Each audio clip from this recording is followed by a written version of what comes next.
All right, folks, take a look at my aquarium here, 55 gallons, and it's a special aquarium to me.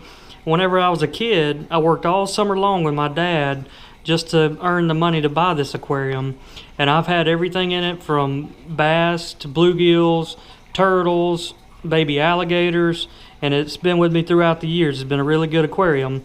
And whenever I married Liz, we kind of decided to set it up as a tropical aquarium, and we had some tropical fish in it, but now I finally talked her into letting me go back to what it was originally purposed for, and that's to be the home for some bass and bluegills. So we're going to take you along on a trip where we go out, we're going to catch us a couple of bass and some brim and put them in here. And the cool part is watching them eat and grow, and you know, they'll eat everything from crawfish to, you know, these are going to be some delta bass, so they'll also eat shrimp, shad, stuff like that. So it's going to be a fun little journey that we're going to take you guys along with us and kind of show you what I did whenever I was a kid. And it also helped me learn a lot about fish and their feeding habits and the things they like. I even used it to kind of test some lures out and stuff like that. So we're about to give this aquarium a makeover and kind of get it set up more to go along the lines of bass and bluegills habitat. And then we're going to take you guys out to the river with us. You've never seen the river fishing videos with me and Liz, and we live on the Mobile Delta, and we fished a lot here. You know, we've fished a lot of tournaments years back, and the fish are a lot smaller here, but that's kind of what we're going after. We're going after a couple bass that weigh less than a pound. So we're going to be out looking for dinks, something you rarely ever see us do. But we're going to go try to catch a couple dinks, and you'll get to see some of our river techniques and tactics that we used to use back in the tournaments.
Alright guys, we're going to start off heading south down river, take you to a couple of our good spots.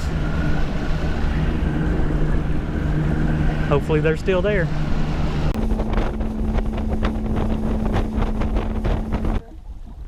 This used to be one of our good spots right here. You got the main river out here, and you got a creek, and right there where that creek channel bends around right off the main river, there used to be some fish stacked up. And just a technique that we used to use a good bit to catch bigger fish is we just cover all these cypress trees coming down the main river, and that's where you're going to find most of your big fish.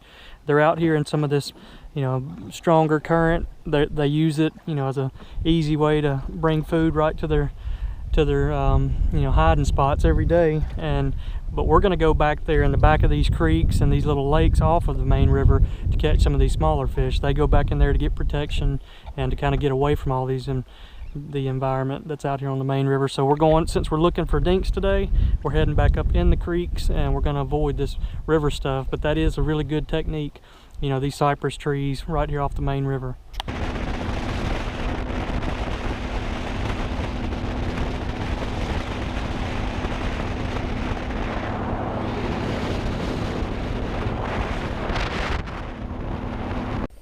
I forgot how nice it was back in this little creek, and when Liz and I used to fish tournaments, this was always our starting point. We'd fish a tournament every Thursday afternoon, and we'd come right back in this little pocket. It's like a little pond here off the main river, and we could usually get our 5 fish limit. Now, not a lot of them would be very big, but a pound and a half is all we need, because Usually a 3 or 3.5 pounder would win big fish every time.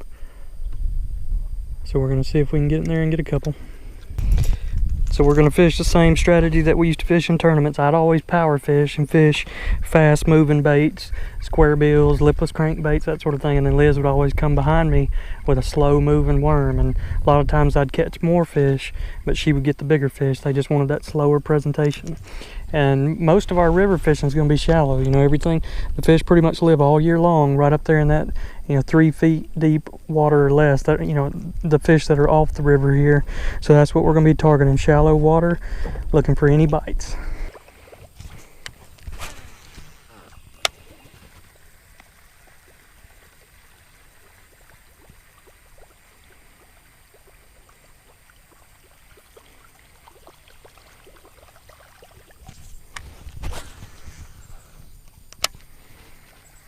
There we go. Oh, he got me hung. Dadgummit. I don't know if he's still on there or not. On the frog, though. Dang it. I have a feeling he has gotten off. Sounded small, too. That would have been what we needed.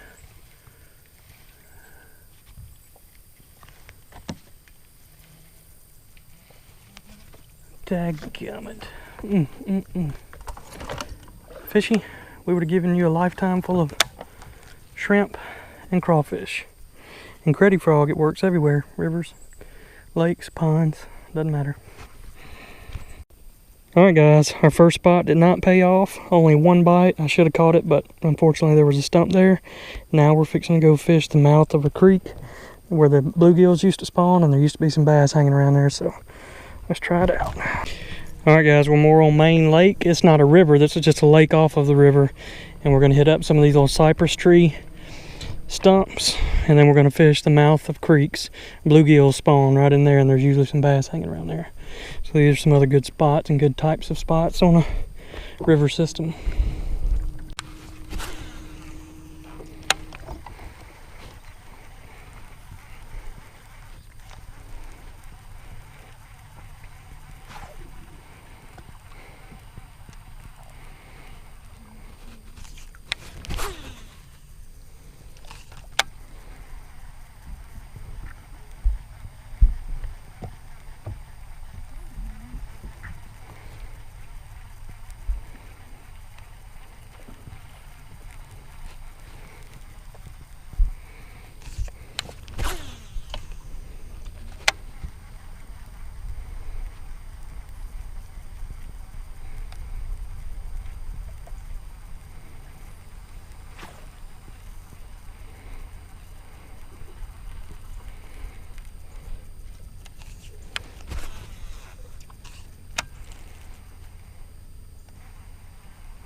Here he is. Look at there. That is a little one. And Liz has one. You got one too?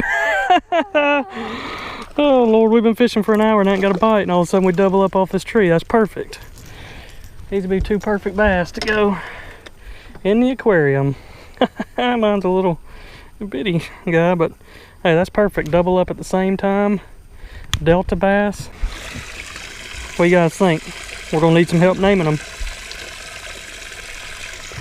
Alright guys, that's going to end today's fishing part of this episode here. We're going to get those fish back home and put them in the aquarium, and try not to put too much stress on them. But if we would have continued fishing, we would have stayed fishing these same patterns, all the way until right before dark, and then probably went strictly to frogs. We would have definitely hit that creek over there.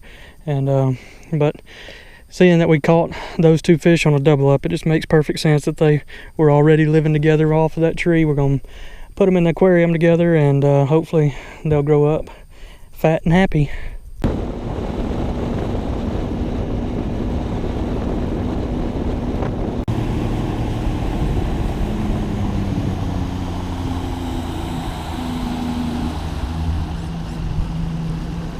So a last look at the Mobile Delta. Y'all might not believe it, but Liz and I used to fish out here 3 or 4 times a week, and we'd fish a tournament every Thursday.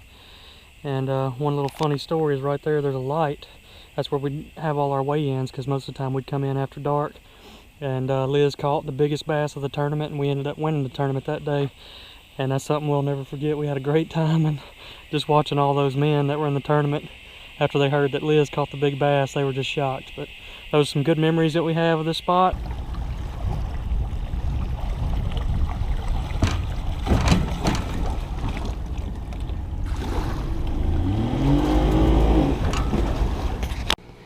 All right, folks, bass number 1.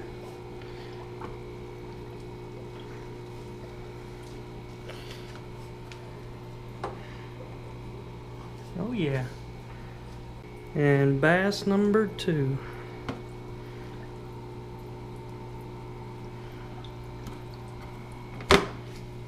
Oh yeah. I think they like their new home.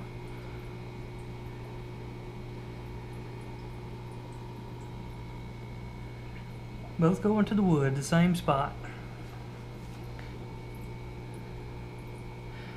Alright guys, we're going to need some help naming them, so leave a comment below.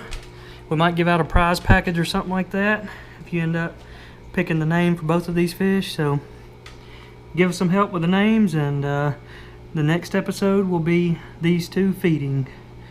Shrimp, crawfish, shad, something.